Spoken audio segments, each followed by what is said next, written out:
Meus irmãos, boa tarde. Pergunta 182 a respeito da oração. Esse tema ele é bem extenso, ainda temos 2 aulas. Justamente nas 2 próximas aulas a gente vai destrinchar um pouco a oração do Pai Nosso. Vai ser, eu acho que uma das melhores aulas. A pergunta 182 diz o seguinte: como o Espírito nos ajuda a orar? Não sabendo nós o que havemos de pedir como convém, o Espírito nos assiste em nossa fraqueza, habilitando-nos a saber por quem, pelo que e como devemos orar, operando e despertando em nossos corações, embora não em todas as pessoas, nem em todos os tempos, na mesma medida, aquelas apreensões, afetos e graças que são necessários para o bom cumprimento desse dever. Então, o que a gente pode extrair dessa resposta? É que o Espírito Santo, apesar da nossa ignorância espiritual, ele opera em nós de forma milagrosa. Então, ele faz com que nós tenhamos um coração contrito, inclinado, a ponto de querer falar com Deus. E ele faz isso de forma a nos habilitar e a nos instruir como pedir, como nos relacionarmos com Deus, né? Da maneira correta e genuína, e não de uma maneira formal e automática, né? Eu tenho batido muito nisso, sobre como que a gente se coloca muitas vezes no nosso relacionamento com Deus de uma maneira apática. Então ele faz isso através da abertura dos nossos olhos espirituais, onde a gente tem uma clara percepção da verdade espiritual revelada nas Escrituras. E diante disso, então, a gente dobra o nosso joelho diante daquele que é o autor e o consumador da nossa fé. Esse discernimento que o Espírito dá é conforme as promessas bíblicas que Deus revela na sua palavra. Uma coisa que a gente tem que ter sempre em mente, e eu tenho também trazido isso de forma recorrente, é como que, com o passar do tempo, na caminhada cristã, na medida em que você avança na maturidade, na leitura devocional das Escrituras, como que você tem uma inclinação natural, ou deveria ter, isso é um ponto de advertência, uma inclinação natural para se colocar em uma posição de admiração pela história da redenção, de você verdadeiramente entender como que essa é a sua história e como que isso é real, é espiritual, mas é real, é um ato verdadeiro e que repercute na eternidade, repercute em como que as coisas acontecem com você e como que Deus também usa você. O Espírito Santo atua dessa maneira sobrenatural, né? Nos inclinando e nos ajudando então a pedir a Deus. E nós então devemos clamar a Ele para que Ele avive o nosso coração. E aí talvez você pergunte: Tiago, talvez se todo mundo buscar dessa forma, todo mundo vai obter uma resposta, vai haver um avivamento da igreja como um todo e todo mundo vai sair daqui cheio do Espírito Santo, da plenitude? E a resposta deixa claro que não, né? Existe uma espécie de dispensação das bênçãos do Espírito Santo que ocorrem em momentos diferentes na caminhada dos irmãos. O ponto é nós entendermos como que ele faz isso e identificarmos em que medida a gente consegue, então, aprender nessa caminhada. E ele faz isso de maneira individual, conforme cada caminhada aqui de cada um presente. Eu me lembro de uma vez que eu estava num retiro, eu estava no momento da minha conversão. Então, aquele retiro ele foi muito bom, um momento de testemunho aqui, mas acho que todo mundo passou por isso, porque eu acho que é interessante falar, né? Não é sobre mim. Mas naquele momento, eu havia me convertido, eu precisava tomar mais decisões, mudar de vida. Eu fui nesse retiro, Deus falou muito comigo na pregação da palavra, na oração também. Então eu fui conversar e me aconselhar com um líder daquele retiro, na época era um seminarista. Hoje ele é pastor e é uma bênção. E eu lembro muito bem que, durante as preleções daquele retiro, tinha um testemunho de um missionário desses que que tem sonho, que já viu coisas inimagináveis e essas coisas, né? E aquilo me impressionou. E ele falou sobre como é que ele fez jejum na vida dele, como que isso ajudou ele a ter uma clara percepção da vontade de Deus, essas coisas. Enfim, e aí eu fui conversar com esse líder da juventude, né? E eu lembro até hoje o que ele me disse. Que eu contei essa história. Olha, cara, o que eu preciso fazer para ver isso? Para ter essas experiências com Deus? E aí ele me deu um balde de água fria. Falei assim, Thiago, não queira inventar a roda. Você tem que fazer 3 coisas. Se você conseguir ler a Escritura de maneira devocional, ao longo de toda a sua vida, de maneira regular, se você orar e ensinar e aprender dos outros, não tem como Deus não falar contigo e você não perceber como que Ele age na sua vida. E a grande verdade é essa. A gente está fazendo aqui o estudo, né? Muitas vezes eu me pego assim, por que eu posso falar para quebrantar o coração dos irmãos e fazer com que eles se dobrem diante de Deus e tal? Mas não estou falando nenhuma novidade aqui.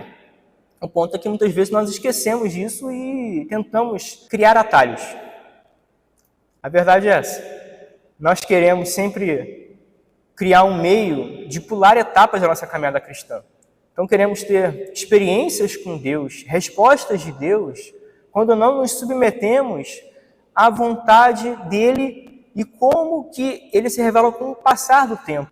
Quantos aqui não têm uma longa caminhada e só conseguem entender, perceber, enxergar e aplicar verdades que antes, na mocidade da sua conversão, não compreendia, não tinha total entendimento disso tudo que estava acontecendo.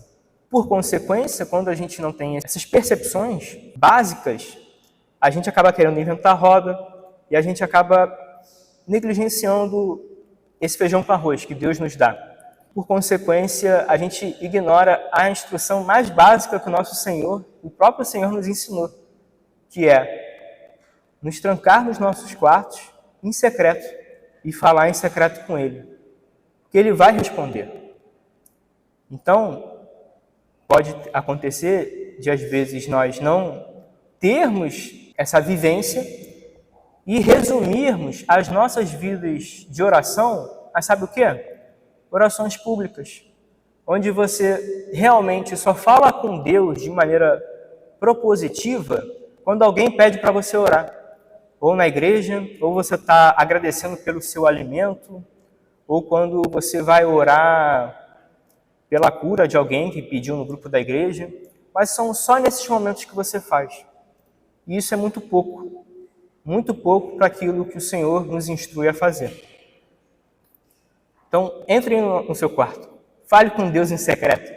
Isso é uma coisa tão simples e óbvia, mas que muitas vezes, muitos aqui podem ter dificuldade de fazer isso. Eu tenho dificuldade de fazer isso. Principalmente na dinâmica do nosso dia a dia, onde você já acorda com hora para fazer as coisas e não tem hora para terminar. Então, a gente tem que ter essa percepção e clamar ao Espírito Santo para que Ele, então, nos ajude a, finalmente, buscar e entender a boa e perfeita vontade de Deus. A pergunta 183 é: por quem devemos orar?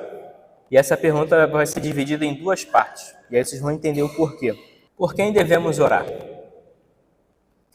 Devemos orar por toda a Igreja de Cristo na Terra, pelos magistrados e outras autoridades, por nós mesmos, pelos nossos irmãos e até mesmo pelos nossos inimigos, e pelos homens de todas as classes, pelos vivos e pelos que hão de nascer.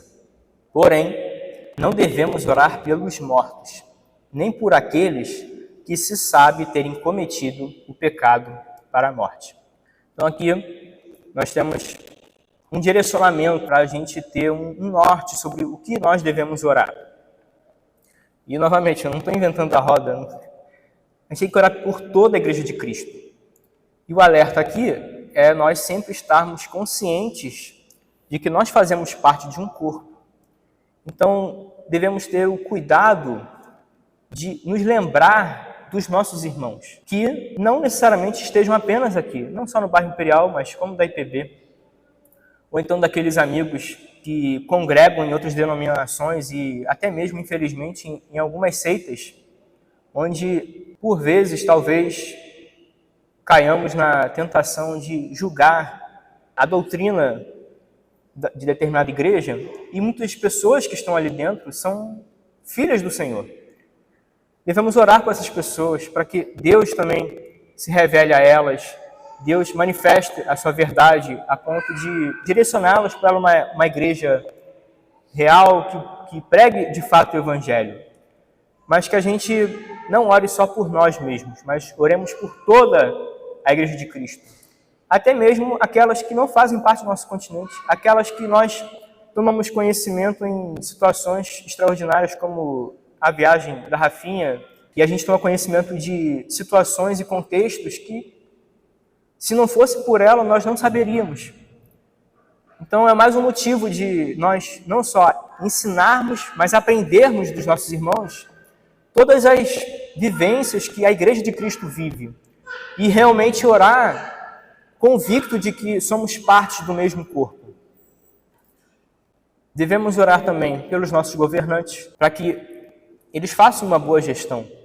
A gente vive um momento da nação que todos estão polarizados. E o que me veio à lembrança é de que nós devemos orar pelos nossos governantes da mesma forma que nós oramos pelo médico que vai nos operar. Porque quando a gente vai operar, pelo menos eu peço isso, né? Assim, Senhor, abre os olhos desse médico. Ele pode ser a pessoa que eu não gosto. E já aconteceu. Pessoas que eu não gosto me atenderem. De ter experiências, né? Eu tenho um passado em hospitais, uma série de questões. E já aconteceu de ter desaventuras. Mas eu sempre oro para que Deus use aquela pessoa. Para que Deus coloque enfermeiros, médicos, que o auxiliem na condução daquela situação, para que ele possa ser excelente no exercício da sua profissão. Então a gente tem que ter esse afinco de orar, porque a tentação é de que nós oremos apenas por justiça, que essa pessoa, eventualmente, que ela sofra as consequências dos seus atos, que muitas vezes, infelizmente, os políticos estão envolvidos em alguma questão controversa. Então a gente tem que orar por isso, para que Deus, primeiro, converta essa pessoa, porque ela pode se tornar um irmão na fé, e a gente não faz isso. A gente pode acabar clamando só por esse viés de justiça, mas por misericórdia e por amor, porque nós estamos sendo governados por isso. Da mesma forma, temos que orar pelos nossos líderes espirituais, pelos nossos pastores, pelos nossos presbíteros e os nossos diáconos, sabendo que são eles quem conduzem a igreja no avanço do Evangelho e que eles tenham sabedoria, discernimento e maturidade para que isso aconteça. Precisam orar por nós mesmos. Você gasta tempo orando com você? E o que você gasta tempo orando sobre você? Se você fosse listar tudo que você ora sobre você, vamos supor que a gente faça um exercício espiritual. E aí eu te peço para relacionar 10 pecados que você comete. Talvez você tenha, de cara, assim, de imediato, eu tenho com certeza 3 ou 4 pecados aqui que já anoto. Mas às vezes você tem dificuldade de elencar o resto. Da mesma forma, pode acontecer de você não saber o que orar para você. E aí fica uma reflexão. Porque eu tenho um amigo que uma vez ele me confessou que ele não gostava de pedir coisas para Deus. Ele gostava de agradecer, porque Deus foi tão bondoso com ele que ele não tinha coragem de ficar pedindo, né? Ele achava muito abuso pedir coisas para Deus, para que fosse bênção. Mas, meus irmãos, Deus quer que você faça isso exatamente para que você seja um instrumento abençoador. E quanto mais você pedir conforme a sua palavra, mais Ele te promete atender e a te moldar conforme o seu caráter. Então, pode acontecer de você não saber o que pedir para você mesmo. O que nós temos que ter em mente é a sua condição pecaminosa, porque isso eu acho que é uma questão basilar. Porque é a partir disso que você sabe quais são as suas mazelas. E, via de regra, existem dois pecados que estão entranhados e que a gente sabe que existe, mas a gente não consegue concretizar na nossa vida de forma a enxergar onde que eu estou sendo aquilo, fazendo aquilo, né? Que é a vaidade e o orgulho. Então, nos seus relacionamentos, com seus amigos, com seu cônjuge, com seus filhos, com seus colegas de trabalho, com seu pastor, com a sua liderança, sempre tem o pecado ali, né? Infelizmente, existe o pecado ali. E o orgulho e a vaidade está no coração do homem. Eu não sou profeta, mas com certeza todo mundo tem isso aqui. O ponto é, você consegue enxergar em que momentos do seu dia, dos seus relacionamentos, isso se materializa? Porque é a partir disso que você vai conseguir, então, fazer uma oração genuína e direcionada para que Deus conceda arrependimento, que Deus molde você. Da mesma forma, você buscar a Deus para que seja bênção para o seu irmão. Você não busca a Deus para alcançar coisas. A gente falou isso semana passada. Nós não devemos buscar a Deus como um meio, mas como um fim em si mesmo. E pode acontecer de, eventualmente, cometermos esse pecado de utilizarmos Deus para alcançar coisas e não para nos deleitarmos na sua palavra e na sua presença. Tenha essa reflexão. Porque a verdade é que no dia a dia, na correria, você tem uma lista enorme de oração. Mas sobre você se prioriza? O que você faz com a sua vida espiritual? Né? Hoje em dia está muito em voga isso, né? O que você faz com o seu corpo? Você está preocupado com alimentação, em malhar, em ter vigor físico.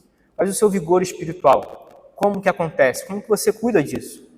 Isso é uma questão basilar para a vida do crente. Porque é a partir disso que você não só vai ser instrumento de Deus, mas perceber como que Deus age na sua vida. E muitas vezes você está de olho fechado em relação a isso.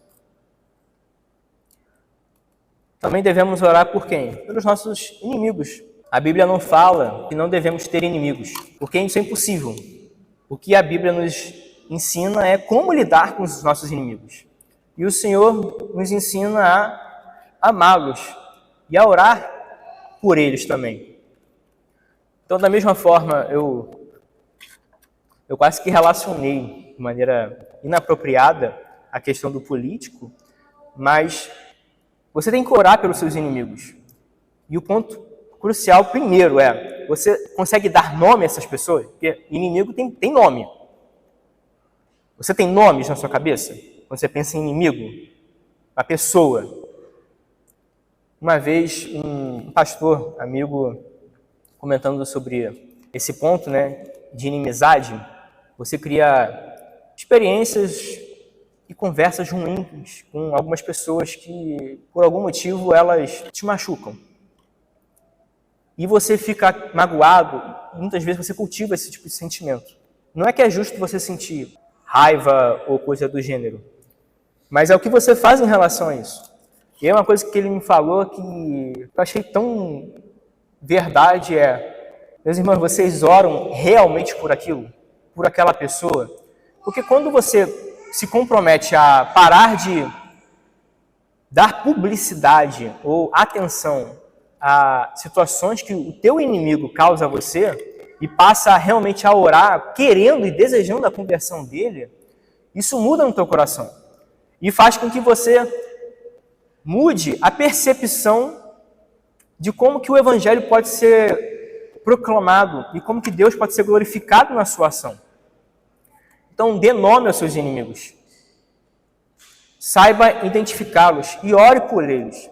Ao mesmo tempo, isso não significa dizer que você tem que dar a outra face no sentido de deixar levar um prejuízo de uma maneira concreta ou dentro do direito civil de deixar ser lesionado e não requerer reparação. Isso não condiz com a palavra de Deus. Deus, na realidade, estimula que nós busquemos os nossos direitos. As passagens que falam a respeito desse tipo de renúncia diz respeito ao reino de Deus. O que está sendo colocado ali coloca em xeque o reino de Deus. A palavra do Senhor pode ser difamada a respeito daquilo. Você aceita tomar o prejuízo em nome do Senhor e morrer sendo difamado por conta do Senhor? Porque acontece muitas vezes de pessoas quererem desejar o seu mal, buscando dar conhecimento daquilo que você crê. E que venha esse dano. Nós temos que estar preparados para que isso aconteça. Assim como Paulo instrui, acho que em Filipenses que ele fala isso. Eu lembrei disso agora. Mas tem uma passagem em Filipenses, acho que é Filipenses capítulo 1. Os amigos de Paulo denunciavam ele pelas coisas que ele fazia. E Paulo era perseguido, era isso mesmo. Paulo era perseguido porque a guarda pretoriana e os falsos pastores acusavam Paulo para que ele fosse preso e fosse martirizado. E o que eles falavam a respeito de Paulo era verdade. Né? Alguns pregam Cristo por inveja, por porfia. É exatamente esse texto. E ali está dizendo exatamente isso. Que Paulo se gloria no Senhor sabendo que essas coisas acontecem. Porque, por conta dessa verdade, o Evangelho está sendo proclamado, ainda que sob o seu sacrifício. O que importa, o reino de Deus em primeiro lugar. Sobre os nossos inimigos, é isso. Por fim, que é a segunda parte, é sobre a oração dos mortos. Na semana passada, a gente falou um pouco sobre a doutrina católica a respeito da intercessão pelos mortos, de você pedir oração à santa. A gente falou sobre isso, não vou me deter de novo nesse assunto, mas quem tiver curiosidade e interesse não tenha visto, está lá no YouTube. Mas qual que é o ponto aqui sobre a oração dos mortos? Isso é uma resposta à Igreja Católica Romana, porque eles fazem orações para os mortos. Uma coisa que precisa ser esclarecida, por vezes nós desconhecemos a doutrina deles. Os católicos, eles não oram para os mortos, tá? A pessoa morreu. Eles não oram para a salvação daquela pessoa. O católico, ele acredita que só existe duas situações quando você morre. Ou você vai para o céu, ou você vai para o inferno. Só que existe um ponto de intermediação, um pré-céu, digamos assim, que é o purgatório. Então, isso é verdade. O que eles acreditam? Que por mais que Cristo tenha morrido pelos nossos pecados, aquela salvação, ela diz respeito a uma expiação objetiva. Porém, eles entendem e acreditam que as pessoas podem ser salvas sim, mas elas precisam ainda se purificar de alguns pecados. Então, é comum que todas as pessoas que morrem na graça, do ponto de vista deles, tá, gente? Que morrem na graça, precisam ainda alcançar uma espécie de purificação da sua pessoa. Você não pode ter um encontro com Deus Altíssimo no céu sem que antes você tenha pago ou se aperfeiçoado nesse sentido. O que nós, protestantes, entendemos é que essas obras ruins não acompanham quando nós morremos e vamos para o céu. Mas eles acreditam que você leva as suas obras também. E por isso você tem que ter um momento de purificação. E aí eles fazem como isso? A pessoa morre, vai para o purgatório, e então você que está em vida, clama por aquelas pessoas para que Deus dê celeridade na purificação dela. Tanto é que a questão da reforma protestante, inclusive, nasceu de uma questão dessa, né? da indulgência, onde Lutero presenciou padres e sacerdotes alegando que se você comprasse determinada indulgência, determinada pessoa sai do purgatório e é direto para o céu. Em algumas situações você nem passa pelo purgatório, você vai direto para o céu. Então isso é uma verdade crida até hoje. Não, obviamente, dessa forma, como aconteceu no passado, mas eles acreditam nisso. Então, quem está no purgatório necessariamente está salvo. Quem está no purgatório é uma pessoa que foi salva, mas que ainda precisa se purificar. Não partilhamos desse entendimento porque entendemos que Cristo morreu pelos nossos pecados, todos eles foram expiados na cruz. Então não há sentido para que isso aconteça. Inclusive, a doutrina católica, ela se apega nesse ponto por 3 motivos. A primeira é que nós, protestantes, entendemos que isso não faz parte do cânon bíblico, das Escrituras. Porém, existe uma previsão escriturística no livro de 2 Macabeus, que não faz parte do nosso cânon. E aí só um breve parênteses aqui, não sei se o pessoal tem conhecimento, mas também para não me delongar nesse assunto, mas o livro de 2 Macabeus não faz parte do cânon da igreja evangélica, porque ele foi escrito dentro do período interbíblico onde Deus não levantou nenhum profeta. Tanto é assim que, salvo engano, ele não foi escrito em hebraico. Não foi um livro decorrente da tradição judaica. Tanto que os próprios judeus não consideram esse livro na sua escritura, né? O ponto é que, segundo Macabeus, não faz parte desse momento onde Deus levanta pessoas e registra e faz parte da inspiração divina, e por conta disso nós não consideramos. O segundo ponto é que eles entendem que, supostamente, a oração pelos mortos está dentro da tradição da igreja, não é da tradição da igreja católica, da igreja universal. Porque, eu não sei dizer mais ou menos o ano, mas no período da igreja da idade medieval, existiam diversas inscrições em catacumbas indicando que as pessoas oravam pelos mortos, como se fosse algo comum. Mas, particularmente, com todo respeito, isso não prova nada. Isso prova apenas que pessoas podem ser levadas a orar por questões que os apóstolos nunca levantaram durante todo o seu período de vivência com a igreja primitiva. E o terceiro ponto é que essa verdade, para eles, foi registrada a partir de concílios. Então, o magistério da Igreja Católica corrobora essa verdade e ratifica essa necessidade de você orar pelos mortos. Mas, como nós já falamos, isso não condiz com a revelação de Deus, não condiz com a fé dos apóstolos, e por conta nós rejeitamos essa prática.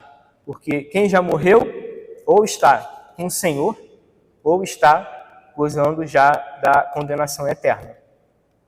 Alguma pergunta a respeito disso?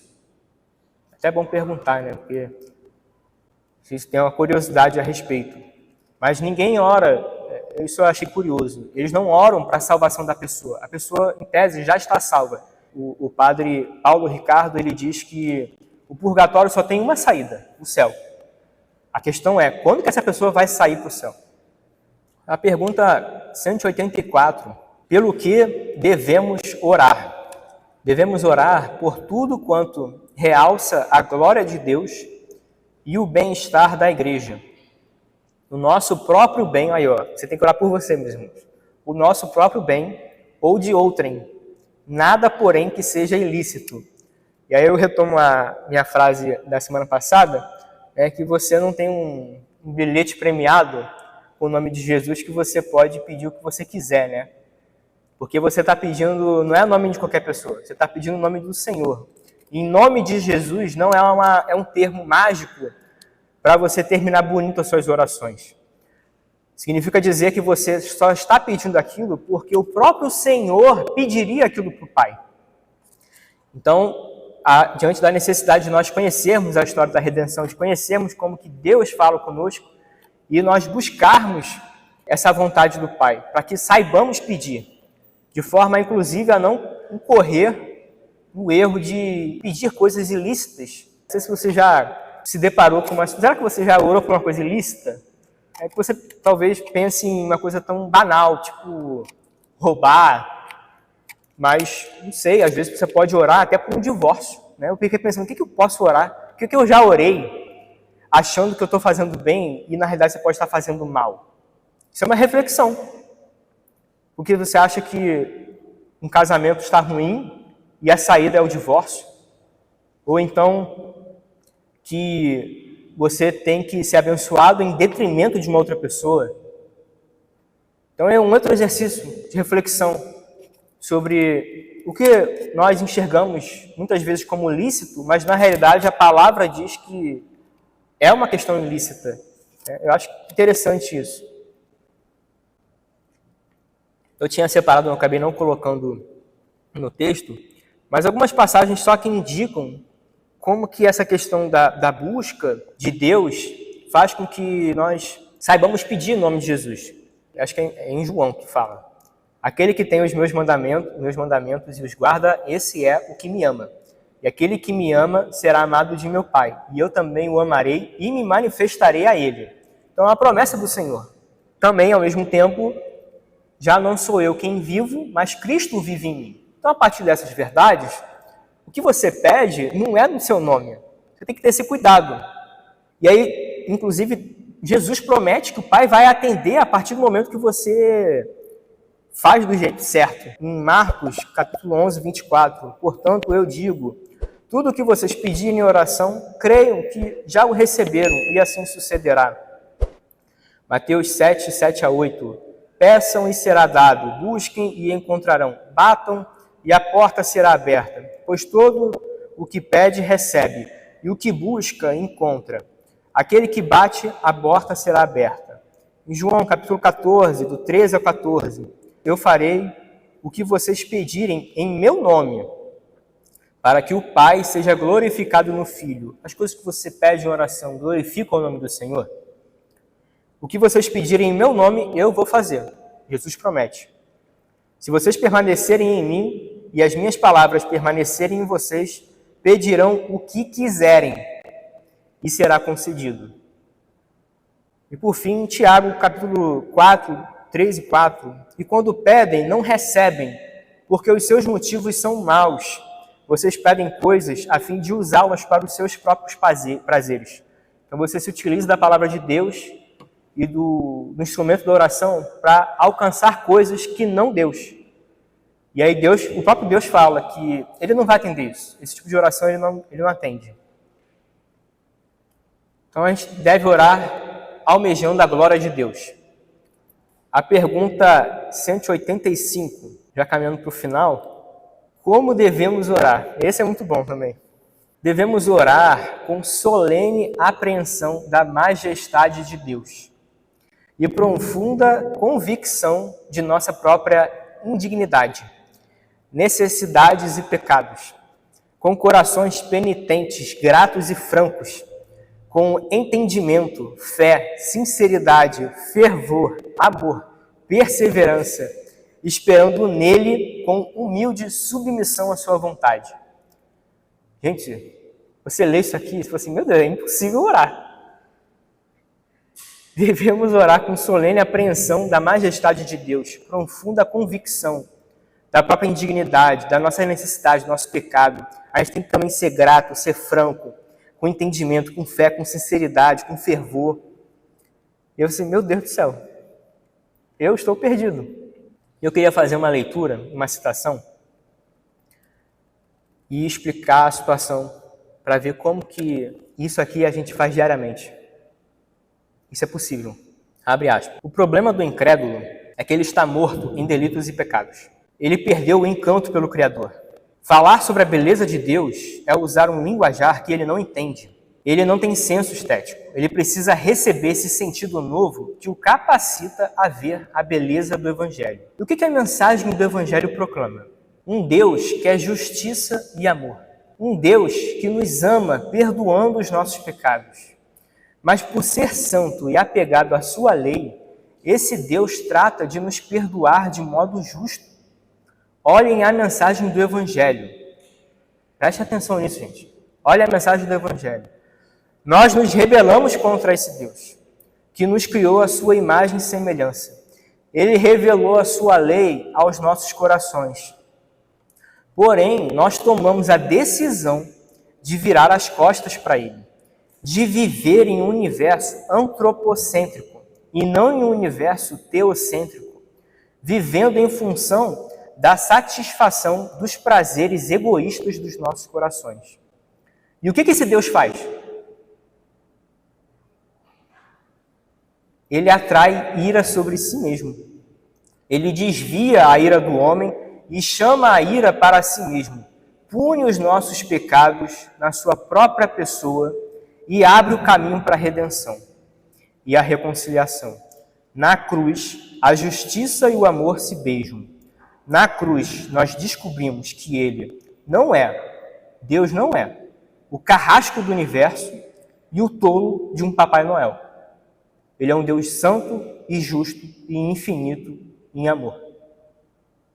Então, se você sabe disso, na minha percepção, não tem como você se colocar diante de Deus e não viver exatamente essas coisas que a pergunta do catecismo fala. Se você compreende o que Deus fez por você, que Ele morreu por você, que Ele te conhece pelo nome, que Ele te chamou individualmente, e você entende e isso é uma verdade na sua vida, meus irmãos, com toda sinceridade, não tem como você não se colocar de maneira reverente diante dele, de não ter o cuidado e zelo de tratar assuntos da sua maior intimidade com esse Deus Santo, de você saber quem você é. Nós temos que saber quem nós somos. Se você não sabe quem você é, se você não sabe qual é o teu pecado, qual é a tua mazela, qual é a sua vaidade, o teu orgulho, você não se conhece. E você está fazendo pouco caso, negligenciando aquilo que o próprio Deus fez com você. Então você, conhecendo essa verdade da história da redenção, se apropriando dela como sendo a sua história, você vai conseguir fazer isso. Então é uma injeção de ânimo aqui, porque isso é possível. Você só precisa rememorar isso e de forma diligente relembrar e relembrar e relembrar e não cair no esquecimento. Busca o Senhor no teu quarto, em secreto, de maneira constante. Saiba pelo que você está pedindo e não cumprindo uma tarefa de dando check pelo que você orou. Seja perseverante naquilo que você deseja, porque Deus é gracioso para te ajudar nisso.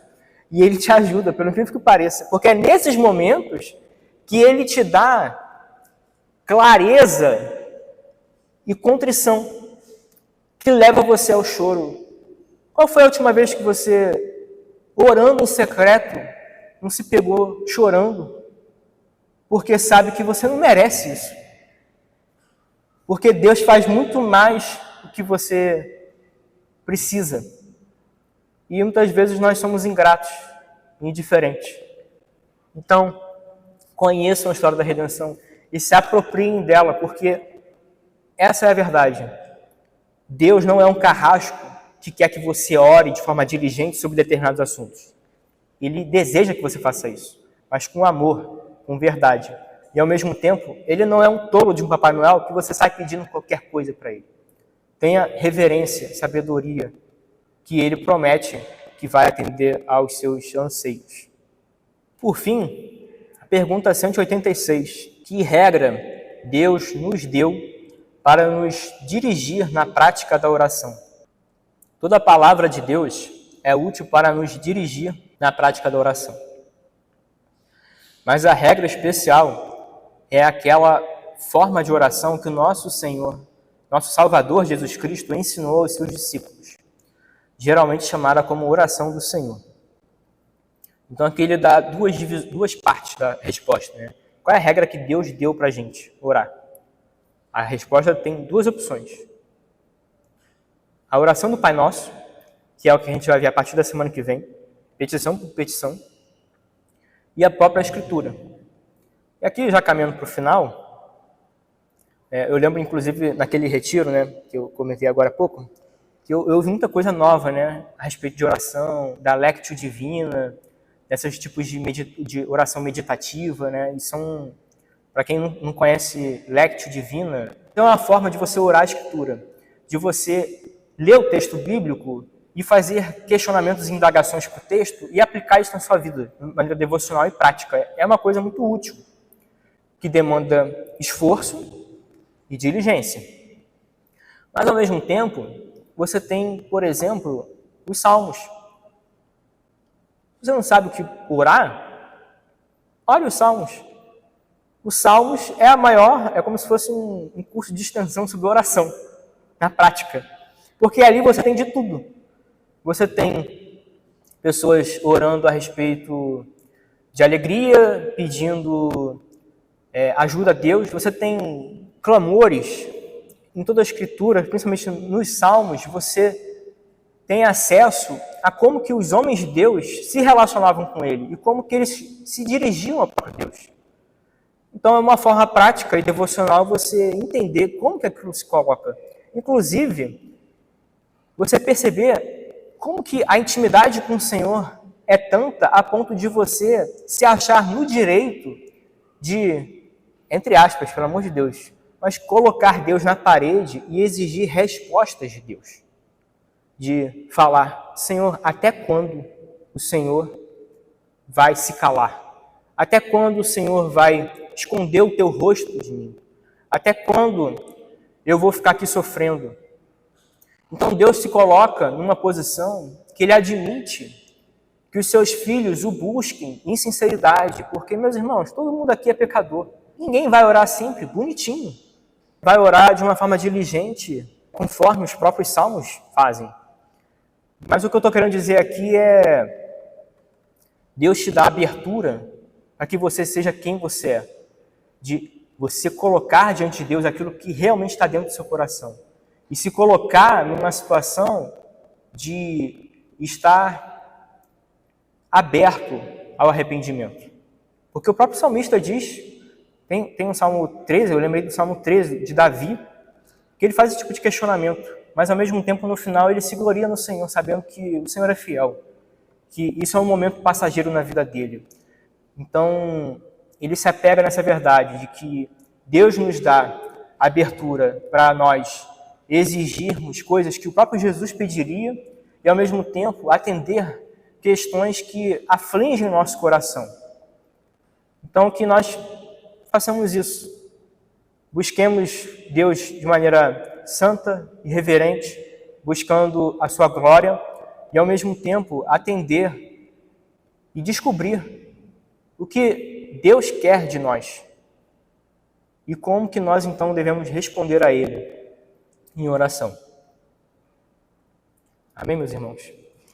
A pergunta 187, ela já entra na questão da oração do Pai Nosso. Então eu vou deixar para a semana que vem, porque o nosso tempo também já se esgotou. Mas fica aqui as reflexões. Eu não inventei nenhuma roda. Tudo que eu falei aqui hoje, eu acho que todo mundo já viu. Conversando essa semana agora com um irmão, sobre preparação da aula, sobre coisas que a gente conversa no dia a dia. E ele pergunta, como é que você grava os textos bíblicos, você lê muito livro. Gente, sabe qual é a verdade? Se você ouve pregação boa durante muitos anos e realmente presta atenção nelas, você aprende e você coloca isso em prática. E se colocar diante de oração, você decola. Eu não sou essa pessoa. Eu estou em busca de ser essa pessoa. Mas grande parte da minha caminhada cristã eu aprendi, principalmente com o reverendo Joel, que é meu pastor há muito tempo, desde 2012, 2013. E 70% do que eu sei é de pregação, de aprender dos irmãos. Então não se desanime muitas vezes de você estar achando que você está lá embaixo. Coloca isso diante de Deus. Acredita nisso. E Deus vai ser gracioso para te confortar e fazer se moldar a sua imagem, a sua semelhança. Amém? Alguém tem alguma pergunta sobre algum tema? Ninguém? Dou-lhe uma. Dou-lhe 3. Então tá, vamos fazer uma oração de encerramento.